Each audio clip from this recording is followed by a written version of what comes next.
का नामकरण करते हैं, ये नामकरण करेंगे, ठीक है ना। हमने सिर्फ कार्बन के जो पूर्व लगन होते हैं बेटा, लग्न होते हैं, उनके पीछे हमने क्या लगाए, अनुलग्न। और अनुलग्न लगने से क्या हो सकता है, हाइड्रोकार्बन का नामांकन होता है, नहीं होता है। सीखे थे हमने, कार्बन में जो पूर्व लगन होते हैं उनके पीछे हम अनुलग्न लगा देते हैं बंदों के, तो हमारा क्या हो जाएगा, नामांकन। कौन सा, IUPAC नामांकरण हो जाता है, ठीक है। देखा था हमने कल, पहले भी देखा था, चेक करके।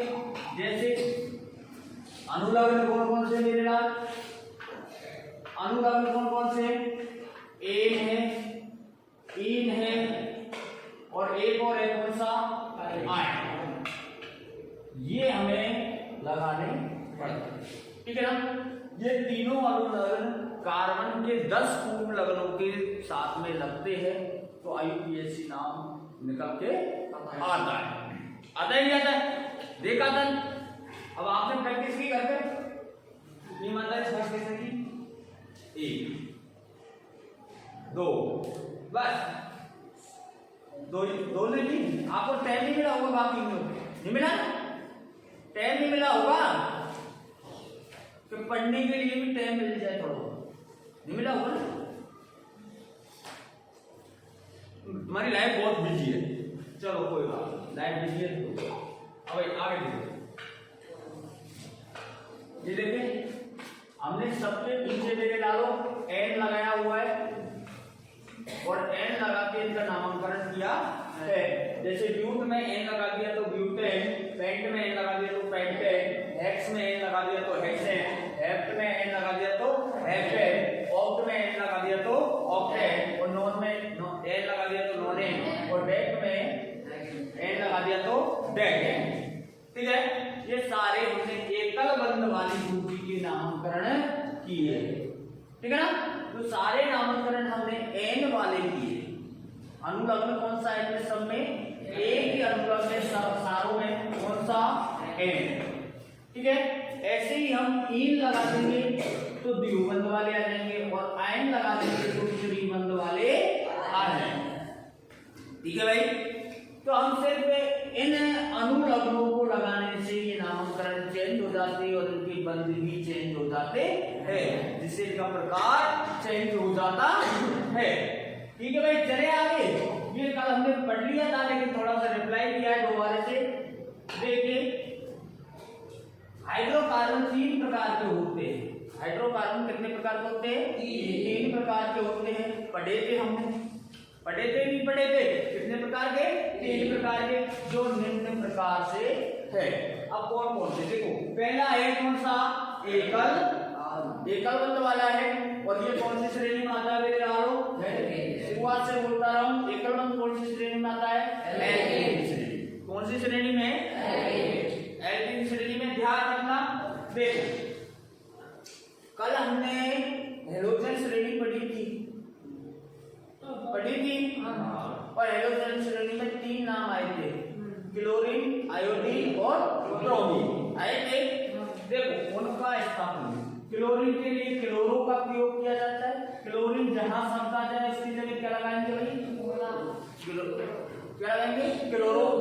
और ब्रोमीन शब्द जहां जाएगा उसके लिए ब्रोमो, और आयोडीन शब्द जहां आ जाएगा उसके लिए किसका प्रयोग करते हैं, आयोडीन।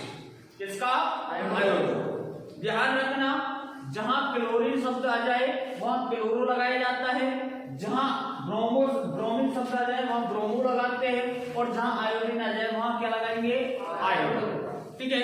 अब लगाते कैसे, मैंने आपको बताया था कि हाइड्रोजन का, नोट लगा के लिख लो, हाइड्रोजन का एक परमाणु H2 का एक परमाणु निकालकर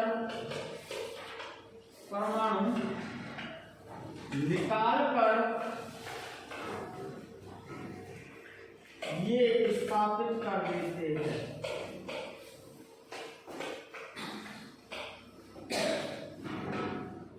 ठीक है। इनको क्लोरो को, ब्रोमो को और आयोडो, इनको हम क्या कर देते हैं मेरे यार, स्थापित कर देते हैं। कब? जब हाइड्रोजन में से एक परमाणु को निकाल दिया जाता है तब हम इनको स्थापित कर देते हैं, ठीक है ना। अब वो देखेंगे हम कैसे करेंगे। हटाऊं,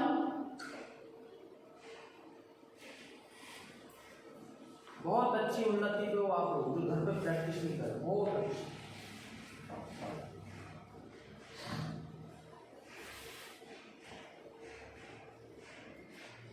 नहीं कर रहे ना, मत करो।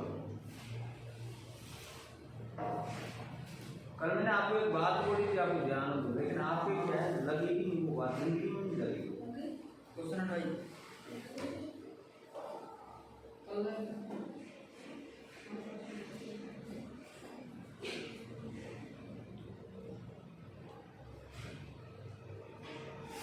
ठीक है, देखिए कैसे होता है इनका नामकरण, वो देख लीजिए भाई। हमने CH4 मैथेन नहीं, CH4 था, कितना था? CH4 था मेरे लालो, और हमको जोड़ना है इसमें क्लोरो। क्या जोड़ना है? क्लोरो। देखो कार्बन के IUPAC नाम लिए थे हमने, methane, ethane, propane, butane, hexane, heptane लिए थे ना।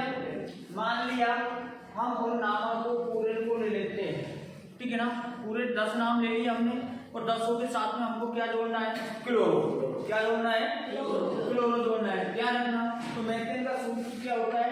CH4। तो मैंने बोला था हाइड्रोजन परमाणु में से कितने अणु निकालने? एक परमाणु निकाल दो। हाइड्रोजन के परमाणु जितने हैं उनमें से एक परमाणु को बाहर निकाल दो, और बाहर निकालने के साथ में आप किसको लगा सकते हो? क्लोरो। किसको लगा सकते हो? क्लोरो। तो भाई साहब यहाँ हाइड्रोजन के परमाणु कितने हैं? 4 है।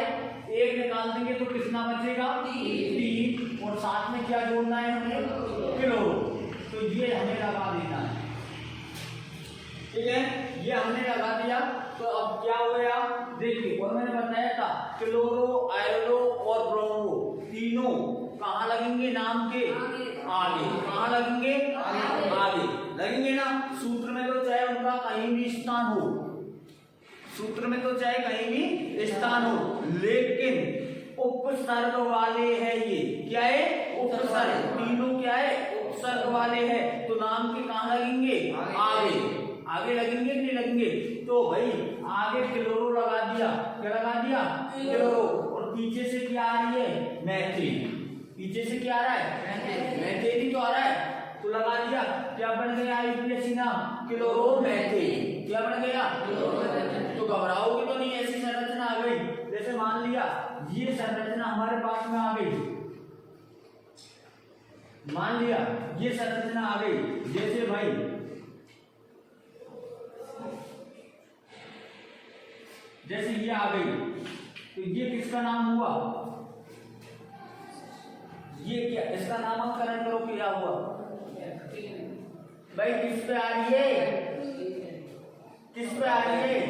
देखो, सॉरी यहाँ 3 लगाना भूल गए। CH3H7। तो एक परमाणु घट गया। यहाँ हाइड्रोजन के कितने परमाणु थे टोटल? 8। कितने निकाल दिया? 1 निकाल दिया। कितने बचे? 7 बचे। 7। तो भाई 7 आ गया। 3 का कौन सा नाम आ रहा है? Math pro. तो प्रोप आ गया, तो प्रोपेन आ गया ना, एकल बंद वाला है, प्रोपेन आ गया।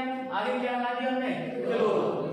तो लगा दोगे, कोई दिक्कत है? नहीं आनी चाहिए दिक्कत, ठीक है। तो ऐसे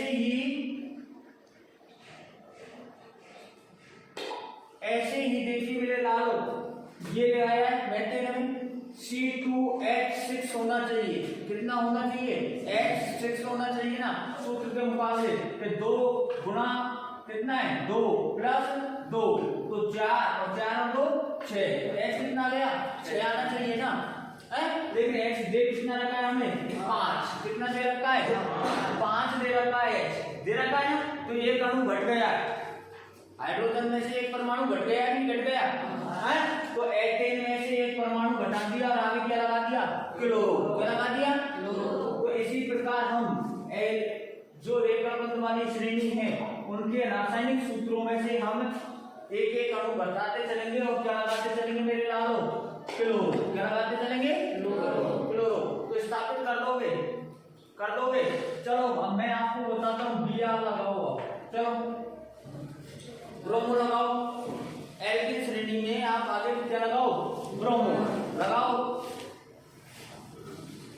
पीछे का कोई नहीं भाई, समझने की बात है, लगाओ।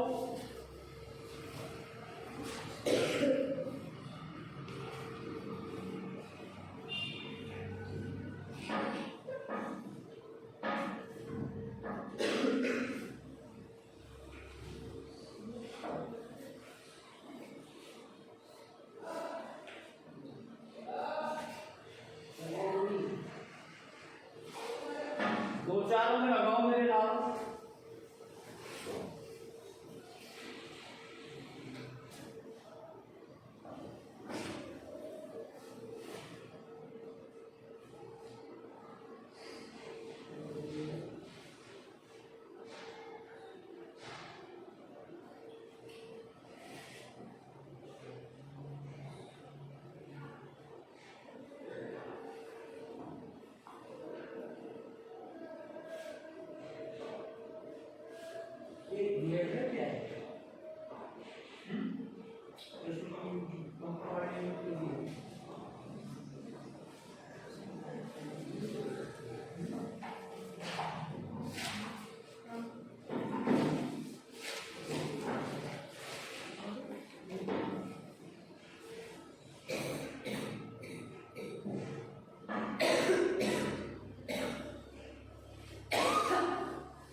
अबे लगा दिए क्या, चलो अच्छा।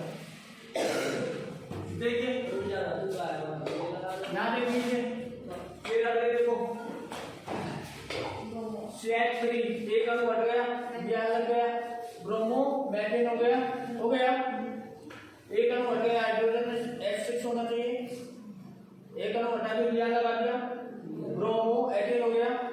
एक अणु हटा दिया, 8 होने चाहिए, 7 रह गई, क्या लगा दिया, ब्रोमो पेंटेन प्रोपेन हो गया। 10 होने चाहिए, एक हटा दिया, क्या हो गया, ब्रोमो ब्यूटेन हो गया। इसी प्रकार देखिए यहाँ 12 होने चाहिए, कितने लगे, 11, क्या लगा दिया, ब्रोमो पेंटेन लगा दिया। यहाँ कितने होने चाहिए, 14, कितने लगे, 13, क्या लगा दिया, ब्रोमो हेक्सेन। ठीक है ना। ऐसे ही हमने आयोडीन की बनाई है, आयो है ना। एक अणु हटा दिया, आयो लगा दिया, आयोडो लगा दिया ना, तो आयोडो मेथेन बन गया। एक अणु हटा दिया, आयोडो एथेन बना दिया। तो बना सकते हैं ना आप, ऐसे बना सकते हो या नहीं, है ना, बना सकते हो ना, ठीक है ना। तीनों साइंस है, ठीक है भाई। अब देखिए एल्कोहल, प्राकृतिक समूह में एल्कोहल और उसका नामकरण कैसे करेंगे भाई, उसको स्थापित कैसे करेंगे और उसका नामकरण हम कैसे करेंगे, ठीक है ना। आईयूपीएसी जो नाम बनेगा वो कैसे बनाएंगे और इसको स्थापित किस प्रकार किया जाएगा, रूल हमने पढ़ लिया था, ठीक है ना। एल्कोहल समूह का नाम देने के लिए हम हाइड्रोकार्बन के समान एल्केन नाम और एल्केन के नाम के आगे क्या रख देंगे, और एल्कोहल की जगह क्या रख दिए मेरे लालो, और क्या रख दिया, और सिर्फ क्या रखेंगे एल्कोहल की जगह, और में होगा हमारा OH। ये प्रत्यय है, क्या है भाई, प्रत्यय। और क्या है, प्रत्यय। आयोडो, क्लोरो और ब्रोमो तो उपसर्ग था, ये क्या है, प्रत्यय। और प्रत्यय कहाँ लगता है, नाम से पीछे लगता है। हिंदी व्याकरण में प्रत्यय कितनी लगता है, पढ़िए कि नहीं पढ़ी, नहीं पढ़ी, पढ़िए तो अच्छी बात है मेरे लाल, पढ़िए तो ठीक है भाई। तो देखिए पढ़िए, हाँ पढ़िए ना। तो इसमें और लगेगा, और के लिए हमें इंग्लिश का वर्ड लगेंगे OH, ठीक है ना। अब देखते हैं हम लगाते एल्कोहल श्रेणी आगे हमारी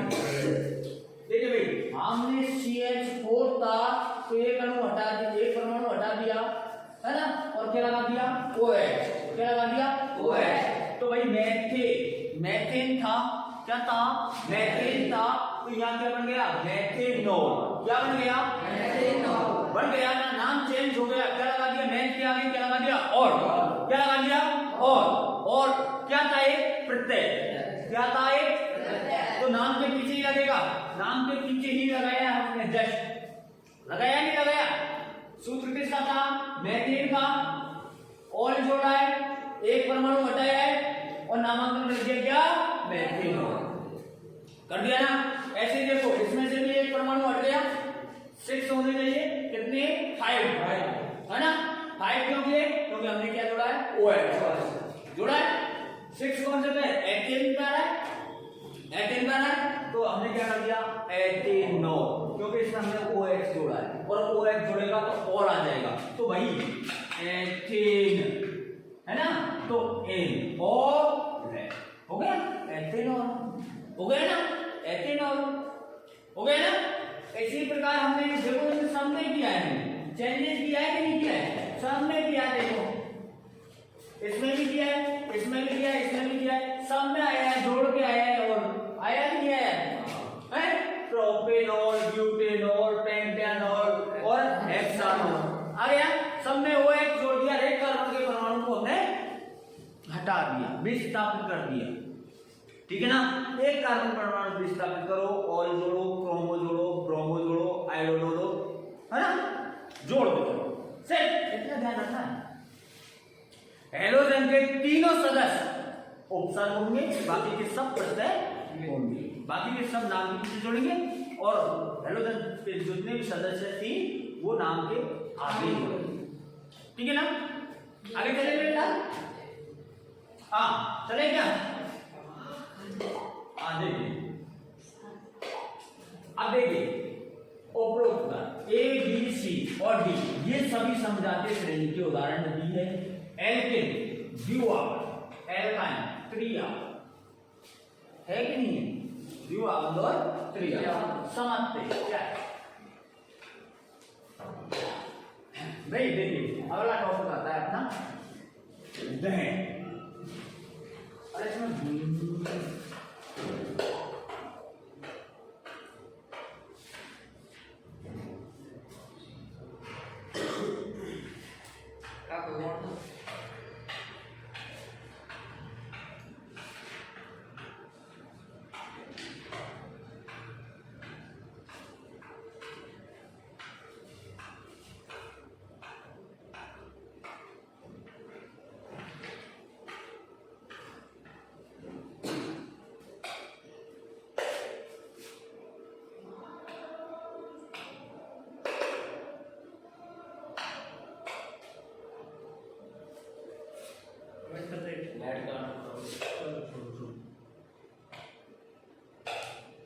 ठीक है भाई।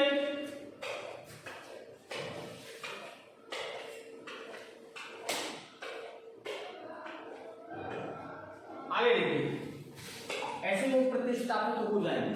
ठीक है ना, कोई सा भी हो हम एक प्रतिस्थापित कर, ठीक है ना। फिर नहीं करेंगे, कर लेंगे ना। देखिए आगे दहन। दहन क्या होता है? दहन यानी होता है जलाना। क्या होता है? जलाना। जलाना। दहन यौगिकों के वायु की उपस्थिति में जलकर जल और कार्बन डाइऑक्साइड देने की प्रक्रिया को क्या कहते हैं भाई? दहन। यौगिक जो होगा वो वायु की उपस्थिति में जलेगा, जलने के उपरांत हमें क्रिया को जल देगा या कार्बन डाइऑक्साइड देगा, और इसको हम क्या कहेंगे? दहन। क्या कहेंगे? दहन। जैसे भाई हम करवाते सबसे पहले किसका दहन करवाए? मेथेन। किसका?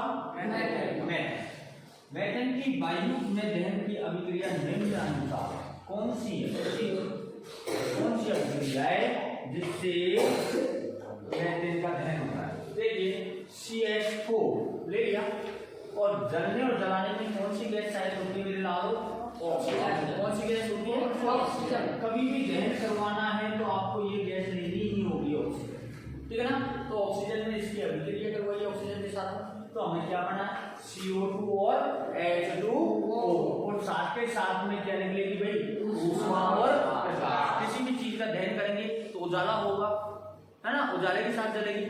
कोई भी वस्तु जलाएंगे तो किसके साथ जलेगी? उजाले के साथ में। वो साथ के साथ में क्या निकलेगी उसमें से? ऊष्मा। ठीक है ना।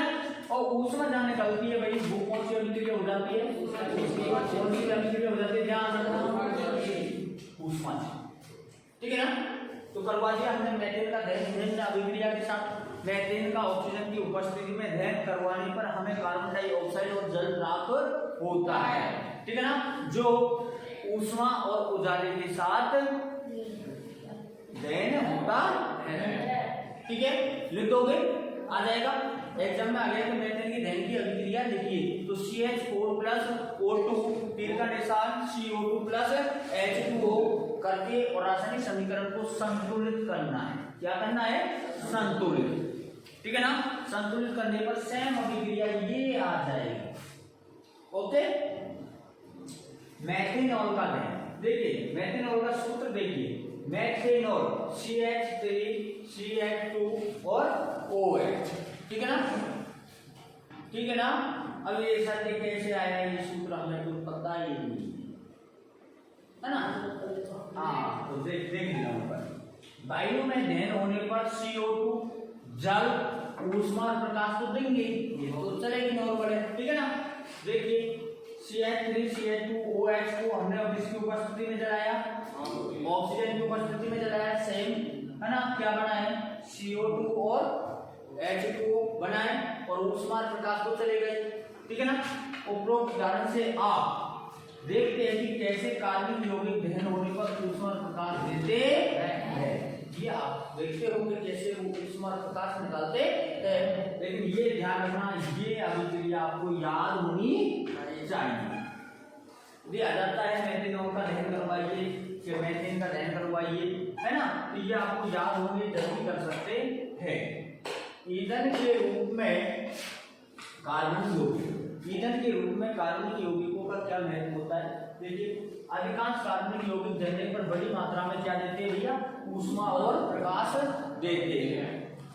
कार्बनिक यौगिक जो है बड़ी मात्रा में जलेंगे तो क्या देंगे हमें? ऊष्मा और प्रकाश। जैसे CNG है कार्बनिक यौगिक है, LPG है कार्बनिक यौगिक है, पेट्रोल है कार्बनिक यौगिक है, केरोसिन है कार्बनिक यौगिक है, डीजल है कार्बनिक यौगिक है, लकड़ी को जला रहे हो, कोयले को जला रहे हो, ये सब किसकी यौगिक है? कार्बनिक यौगिक है। ठीक है ना। अब कोई नहीं पूछेगा ना कि कार्बनिक यौगिक कौन कौन से होते हैं। तो आप लकड़ी को जला रहे, कार्बनिक यौगिक है। लकड़ी को जलाने पर आप क्या पाते हो? ऊष्मा पाते हो, प्रकाश पाते हो, पाते हो नहीं? धुआं भी निकलता है, निकलता है, निकलता है नहीं निकलता है। तो वो सारी चीजें इनमें होती है। तो हमें बड़ी मात्रा में क्या मिलती है इसको जलाने पर? ऊष्मा और प्रकाश। ठीक है भाई। ऑक्सीकरण, ऑक्सीकरण भैया अभिक्रिया है जिसमें कार्बनिक यौगिक ऑक्सीकारक तत्व की उपस्थिति में ऑक्सीजन लेते हैं। ऑक्सीकारक की उपस्थिति में क्या लेंगे? ऑक्सीजन। क्या लेंगे? ऑक्सीजन। कोई भी कार्बनिक यौगिक जलाएंगे तो वो ऑक्सीकारक की उपस्थिति में क्या लेगा? ऑक्सीजन लेगा। ठीक है ना। और दूसरे कार्बनिक यौगिक का निर्माण करेगा। दूसरा कार्बनिक यौगिक कौन हो जाएगा भाई? CO2। क्या हो जाएगा? CO2। ठीक है ना। आगे देखिए ऑक्सीकारक कुछ पदार्थों में, अन्य पदार्थों में, कुछ पदार्थों में या अन्य पदार्थों में ऑक्सीजन जोड़ने की क्षमता होती है, इन्हें ऑक्सीकारक कहते हैं। कुछ पदार्थों में, जैसे ये पदार्थ है तो दूसरे पदार्थ में जिसमें ऑक्सीजन जोड़ने की क्षमता पैदा करेगा उसे क्या कहेंगे? ऑक्सीकारक, है ना। कुछ पदार्थों में, अन्य पदार्थों में ऑक्सीजन जोड़ने की, कुछ पदार्थ अन्य पदार्थों में क्या जोड़ेंगे मेरे लाल? ऑक्सीजन। क्या जोड़ेंगे? ऑक्सीजन। इन्हें क्या कहेंगे? ऑक्सीकारक। जैसे ध्यान रखना, क्षारीय पोटेशियम परमैंगनेट है और अम्लीकृत पोटेशियम डाइक्रोमेट आदि क्या है? ये ऑक्सीकारक। तो आप ध्यान रखना, ऑक्सीकारक तत्वों के नाम लिखिए, ऑक्सीकारक तत्वों के नाम लिखिए। तो ये अंडरलाइन कर लो।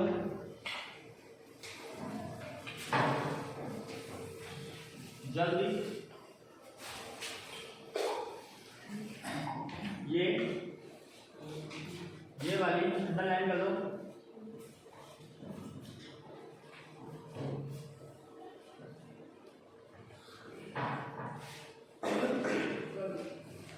चलिए देखिए इससे क्या होता है, क्षारीय पोटेशियम परमैंगनेट और अम्लीकृत पोटेशियम डाइक्रोमेट के द्वारा एथाइल अल्कोहल का ऑक्सीकरण होता है। ठीक है भाई, इनके द्वारा ध्यान रखना कि इनके द्वारा किसका ऑक्सीकरण होता है, क्वेश्चन लिख लो। एथाइल अल्कोहल का ऑक्सीकरण किनके द्वारा होता है, क्वेश्चन लिखो, बताइए नहीं। एथाइल अल्कोहल का ऑक्सीकरण का कैसे होता है?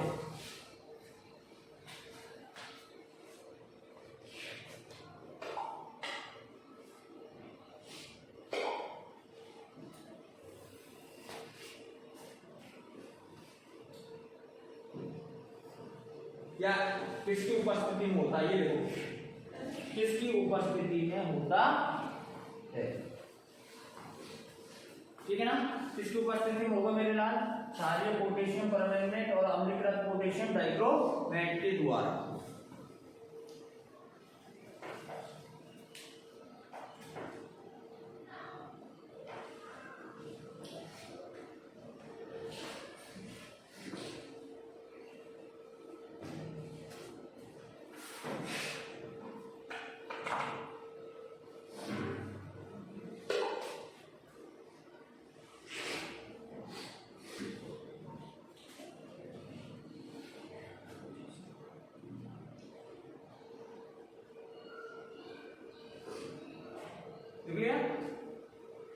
चलिए आगे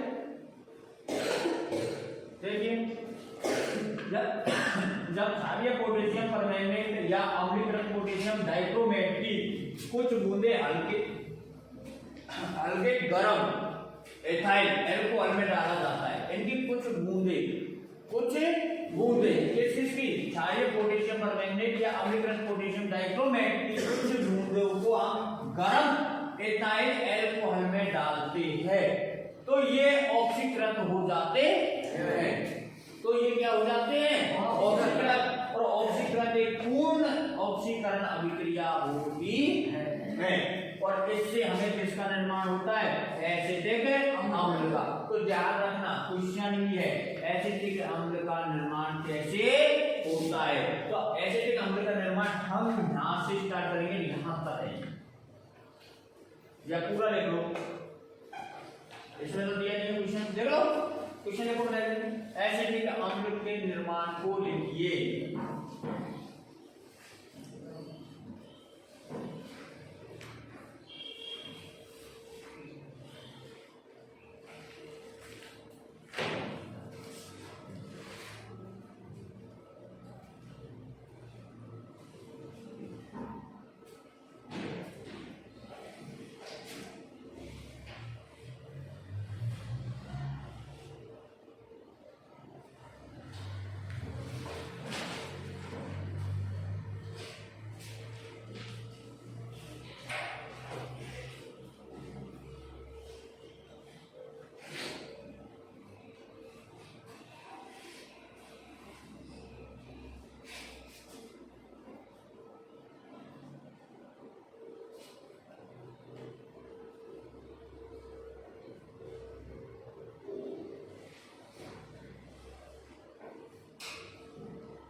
ठीक है भाई, एसिटिक अम्ल का निर्माण कब होगा? जब पोटेशियम, क्षारीय पोटेशियम परमैंगनेट या अम्लीकृत पोटेशियम डाइक्रोमेट को, है ना, गर्म एथाइल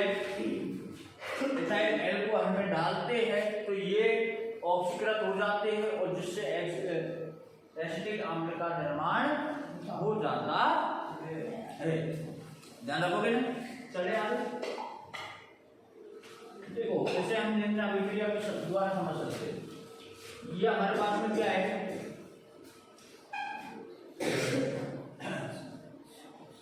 क्या है? एथाइल, देखो एथाइल अल्कोहल, इसका नाम लिख लो भाई, एथाइल अल्कोहल बोलते हैं इसको, CH3CH2OH। देख लिया?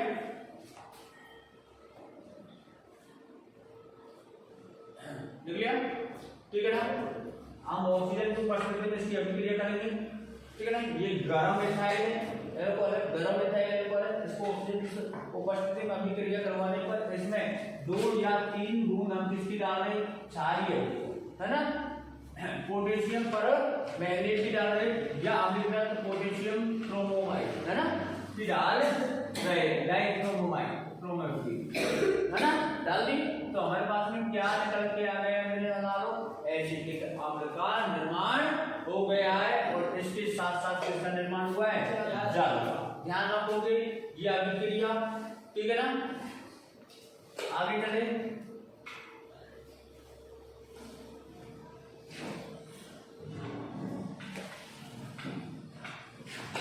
देखिए भाई आपको दोबारा मिल गया यहाँ पर संयोजन अभिक्रिया, इसको भी देख लो। असंतृप्त, हाँ संयोजन अभिक्रिया आपने पढ़ ली होगी, पढ़ ली ना?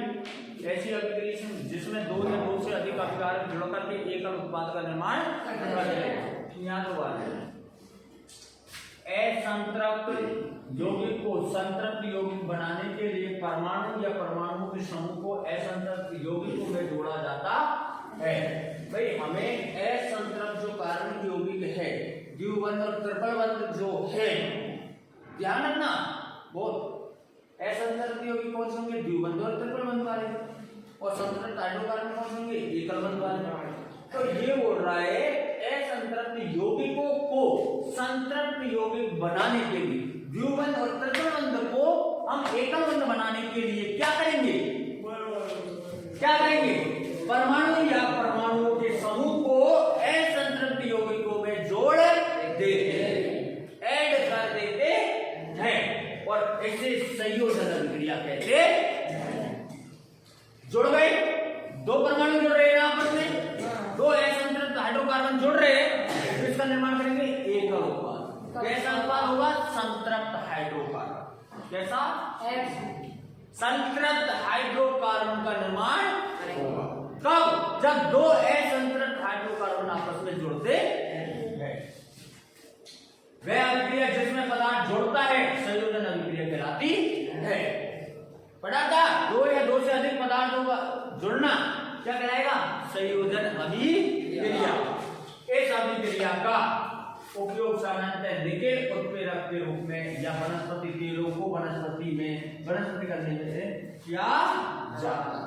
ठीक है भाई, ये उत्प्रेरक ये अभिक्रिया में भाग लेने वाले होते हैं, जो अभिक्रिया के ऊपर बैठ के भाग लेते हैं ना, वो होते हैं। देख आगे उत्प्रेरक क्या होते हैं? वे उत्प्रेरक वे पदार्थ होते हैं जो बिना अभिक्रिया को प्रभावित किए जाए।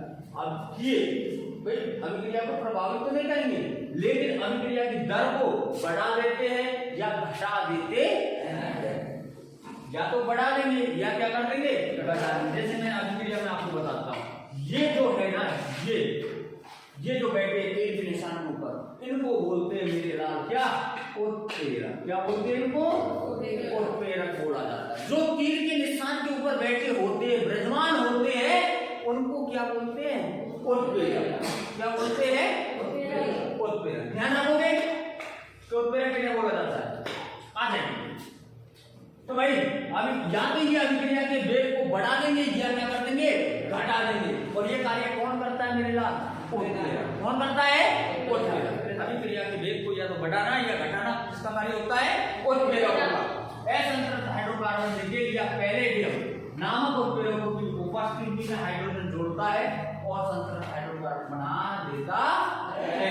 ध्यान रखना, असंतृप्त हाइड्रोकार्बन निकेल या पैलेडियम नामक उत्प्रेरकों की उपस्थिति में, ये 2 उत्प्रेरक ऐसे हैं जिनकी उपस्थिति में संतृप्त हाइड्रोकार्बन का निर्माण होता है। जल्दी उन उत्प्रेरकों के नाम देखिए जो असंतृप्त हाइड्रोकार्बन को संतृप्त हाइड्रोकार्बन में बदल देते हैं।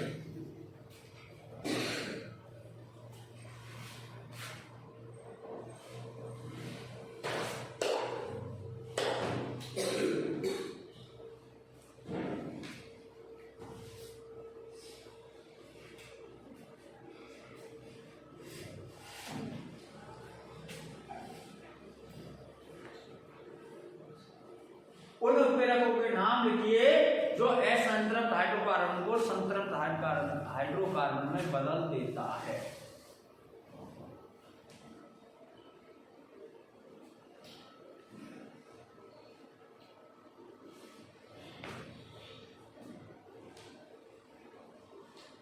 असंतृप्त हाइड्रोकार्बन को संतृप्त हाइड्रोकार्बन में बदल देता है। तो उनका नाम क्या है? हाइड्रोकार्बन निकेल या पैलेडियम नामक पैलेडियम, हाइड्रोकार्बन निकेल या पैलेडियम। ठीक है भाई।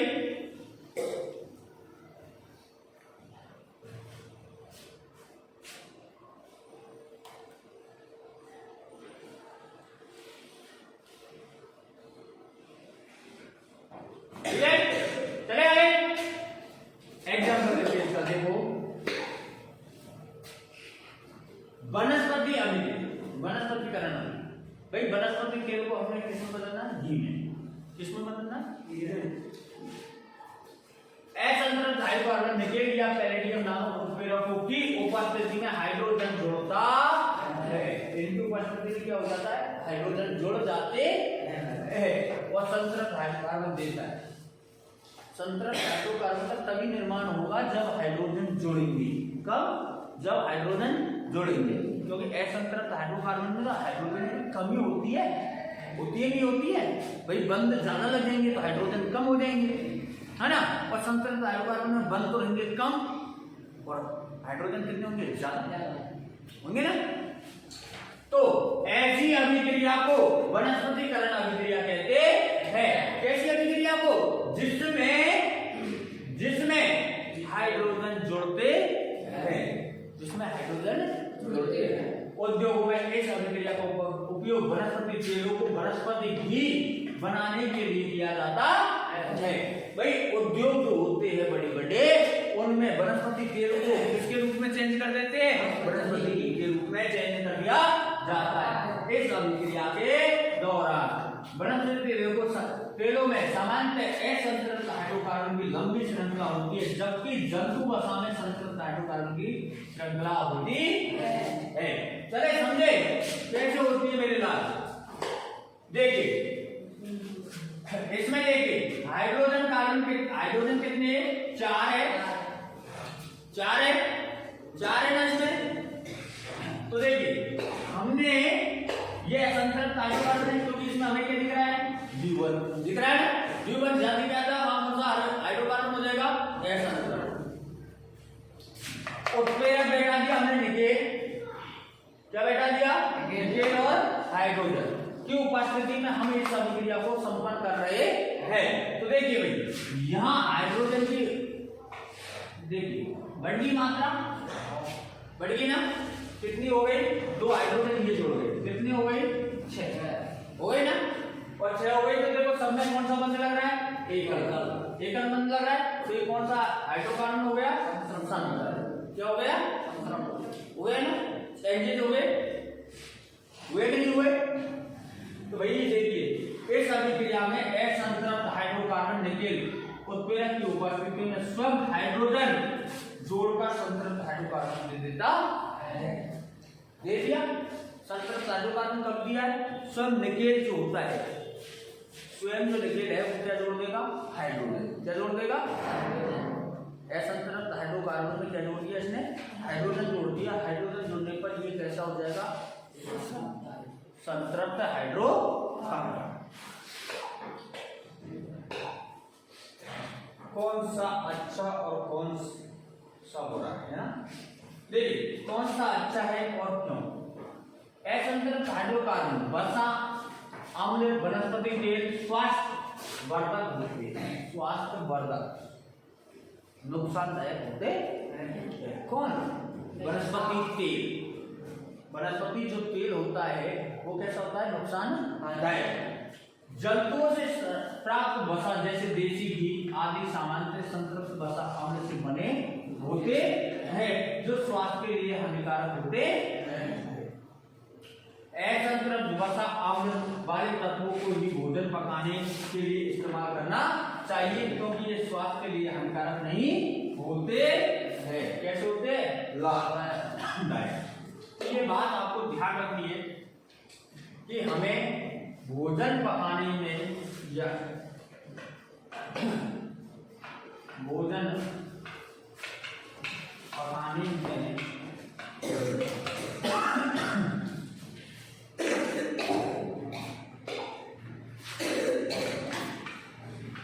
खाने में कौन से हाइड्रोकार्बन का उपयोग करना चाहिए।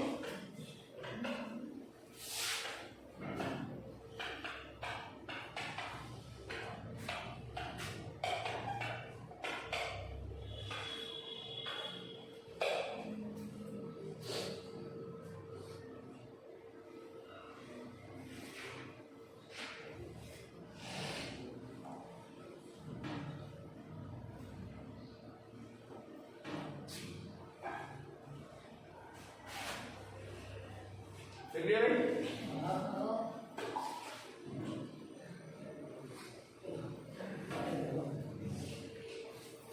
ठीक है भाई?